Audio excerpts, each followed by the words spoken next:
যাদের কাছে বিরিয়ানি তৈরি করা ঝামেলা মনে হয় তাদের জন্য এটি খুবই সহজলভ্য। আসসালামু আলাইকুম এভরিওয়ান, আমি মৌসুমী ড্রিম কিচেনে স্বাগত জানাচ্ছি আজকের রেসিপিতে। ঝটপট চিকেন বিরিয়ানি কোনো ঝামেলা ছাড়াই প্যাকেট মশলায় পারফেক্টভাবে ঝরঝরে চিকেন বিরিয়ানি করে দেখাবো। স্বাদে ও গন্ধে হবে একদম রেস্টুরেন্টের মতো। ভালো লাগলে ভিডিওটিতে লাইক দিয়ে চ্যানেলটি সাবস্ক্রাইব করে দিবেন সহজ রেসিপি পাওয়ার জন্য। প্রথমে আমি এখানে চিকেন নিয়েছি, 1 কেজি পরিমাণ চিকেন নিয়েছি। আর এটা একটু বড় সাইজ করে কেটে নিয়েছি। ছোট বা বড় আপনারা আপনাদের পছন্দ মতো টুকরো করে নিতে পারেন। তো প্রথমে আমি মাংসের সাথে দিয়ে দিচ্ছি 1 টেবিল চামচ পরিমাণ রসুন বাটা, 1 টেবিল চামচ পরিমাণ আদা বাটা, দিয়ে দিচ্ছি হাফ চামচ পরিমাণ জিরা গুঁড়ো, দিয়ে দিচ্ছি হাফ চামচ পরিমাণ ধনিয়া গুঁড়ো, এর সাথে দিয়ে দিচ্ছি ফুল 1 চামচ পরিমাণ মরিচের গুঁড়ো, দিয়ে দিচ্ছি স্বাদ মতো লবণ, দিয়ে দিচ্ছি গরম মশলা গুঁড়ো হাফ চামচ পরিমাণ। আর এর সাথে এই যে প্যাকেটের বিরিয়ানি মশলা যেটা আমি এখানে 2 টেবিল চামচ পরিমাণ নিয়েছি। এর সাথে আমি টক দই দিয়ে দিচ্ছি হাফ কাপ। এবার সম্পূর্ণ উপকরণগুলো মাংসের সাথে আমি মিশিয়ে খুব ভালো করে হাতে মেখে রেখে দিব রেস্টে প্রায় 1 ঘন্টার মতো। তো এটা আমি সাইডে রেখে দিচ্ছি। চলে যাচ্ছি পরের স্টেপে। আমি এখানে ফ্রাই প্যানে বেশ খানিক তেল দিয়েছি আর এখানে আমি পেঁয়াজ কুচি দিয়ে দিচ্ছি 1.5 কাপ পরিমাণ। 1.5 কাপ পেঁয়াজ দিয়ে এটাকে আমি খুব ভালো করে পেঁয়াজটাকে বেরেস্তা করে নিব। পেঁয়াজের বেরেস্তা করার ক্ষেত্রে আপনারা খেয়াল রাখবেন বেরেস্তা যেন কোনোভাবে কালো না হয়ে যায়, তাহলে সেক্ষেত্রে এটা যখন আপনার রান্নার ক্ষেত্রে ব্যবহার করবেন রান্নার কালারটাও কালো হয়ে যাবে এবং খেতেও তিতা লাগে। বেরেস্তা ঠিক এরকমটা হতে হবে, তাহলে এর স্বাদ ও গন্ধ দুটোই খুব সুন্দর আসবে। তো আমার পেঁয়াজ বেরেস্তা করা হয়েছে, আমি সবগুলো পেঁয়াজের বেরেস্তা উঠিয়ে নিচ্ছি।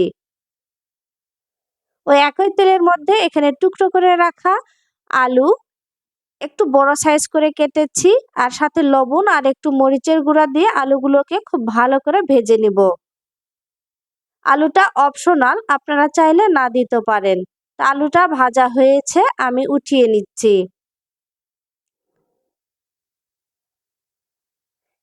এরপর আমি মাংসটাকে কষিয়ে নিব।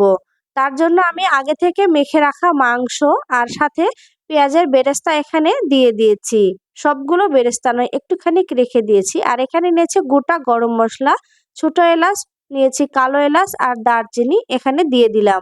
আর যেখানে আমি পেঁয়াজ বেরেস্তা করেছিলাম সেই তেল সহ আমি এখানে আরো প্রায় 3 টেবিল চামচের মতো সয়াবিন তেল দিয়ে এটাতে ঢাকনা দিয়ে চুলায় জাল জ্বলিয়ে দিব। কোনো পানি ব্যবহার করিনি, এটা আপনা আপনি বেশ পানি ছাড়বে। তো এটা মিডিয়াম টু লো হিটে এটা আমি চুলার জালটা জ্বালিয়ে এটাকে খুব ভালো করে মাংসটাকে জাল করে নিব। আর যতক্ষণ না মাংসটা কষানো হয়ে যাবে মানে সেদ্ধ হয়ে যাবে ততক্ষণ এটাকে নেড়ে চেড়ে জাল করে নিতে হবে। এরপর আমি আবারও ঢাকনা দিয়ে দিচ্ছি এটাকে খুব ভালো করে কষিয়ে নেওয়ার জন্য। পানি ছাড়াই মাংসটাকে বেশ ভালো করে কষিয়ে নিতে হবে। আর এভাবে নাড়তে নাড়তে যখন মাংসটা খুব ভালো করে কষানো হয়ে যাবে তখন মাংস থেকে তেল ছাড়বে, দেখে বোঝা যাবে যে মাংসর উপরে তেল ভেসেছে, ঠিক এরকমটা। এ পর্যায়ে বুঝে নিতে হবে মাংস কষানো হয়েছে। তো আমার মাংস কষানো হয়েছে, আমি চলে যাচ্ছি পরের স্টেপে। আমি যেখানে বিরিয়ানি করব সেই হাঁড়িতে আমি তেল দিয়েছি প্রায় 2-3 টেবিল চামচের মতো, দিয়ে সাথে 2টা তেজপাতা দিয়ে দিচ্ছি। আর এখানে আগে থেকে ধুয়ে রাখা 4 কাপ পরিমাণ চিনি গুঁড়া চাল এর সাথে দিয়ে ভালো করে ভেজে নিব। এরপর চালটা ভাজা হয়ে গেলে ঠিক চাল যতটুকু দিয়েছি তার ডাবল পরিমাণ ফুটন্ত পানি দিতে হবে। আমি এখানে 7 কাপ পরিমাণ পানি দিয়েছি ফুটন্ত গরম, আর এর সাথে দিয়েছি 1 কাপ লিকুইড গরুর দুধ, আর এর সাথে দিয়ে দিচ্ছি 3 টেবিল চামচ পরিমাণ সয়াবিন তেল। যেহেতু যতটুকু চাল আর ঠিক তার ডাবল পরিমাণ পানি দিতে হবে, তাহলে এই বিরিয়ানিটা খুব ভালোভাবে ঝরঝরে হবে। বিরিয়ানি তৈরির ক্ষেত্রে আপনি এই মাপটা ঠিক রাখলেই আপনার বিরিয়ানি খুব ভালোভাবে ঝরঝরে হবে। আর এরপর আমি এখানে আলু আর মাংস দিয়ে দিচ্ছি, দিয়ে এটাকে খুব ভালো করে নেড়েচেড়ে মিশিয়ে নিব। আর এ পর্যায়ে চুলার আঁচটা কিন্তু একদম মিডিয়াম টু লো হিটে থাকবে। এবার আমি একটুখানি বেরেস্তা বাকি ছিল সেটি দিয়ে দিচ্ছি। আর এর সাথে আমি আবারও দিয়ে দিচ্ছি 2 টেবিল চামচের মতো বিরিয়ানি মশলা, আর দিয়ে দিলাম 1 চামচ পরিমাণ চিনি। দিয়ে এটাকে খুব ভালো করে মিশিয়ে নিব। শেষের দিকে বিরিয়ানি মশলা দিলে পোলাও থেকে খুব সুন্দর একটা সুঘ্রাণ আসে।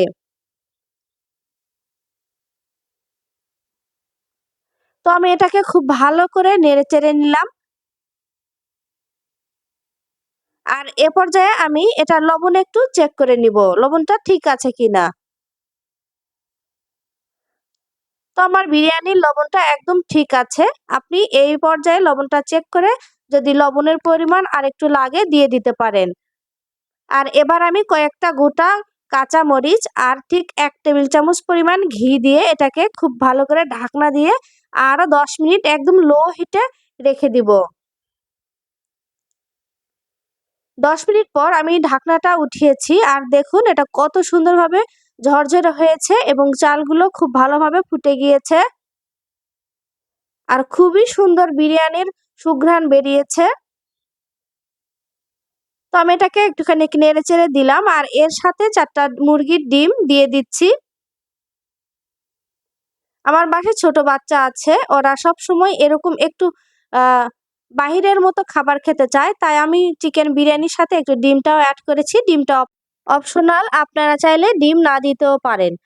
তো এরপর আমি 10 মিনিট পরে চুলার জালটা অফ করে আরও 10 মিনিটের মতো ঢাকনা দিয়ে রেখে দেওয়ার পর আমি আপনাদের পরিবেশন করে দেখাচ্ছি। দেখুন মাংসটা কত সুন্দরভাবে সেদ্ধ হয়েছে আর বিরিয়ানি কত সুন্দরভাবে ঝরঝরে হয়েছে। খেতেও মাশাআল্লাহ খুবই ভালো হয়েছে। তো আজকের মতো বিদায় নিচ্ছি। আল্লাহ হাফেজ।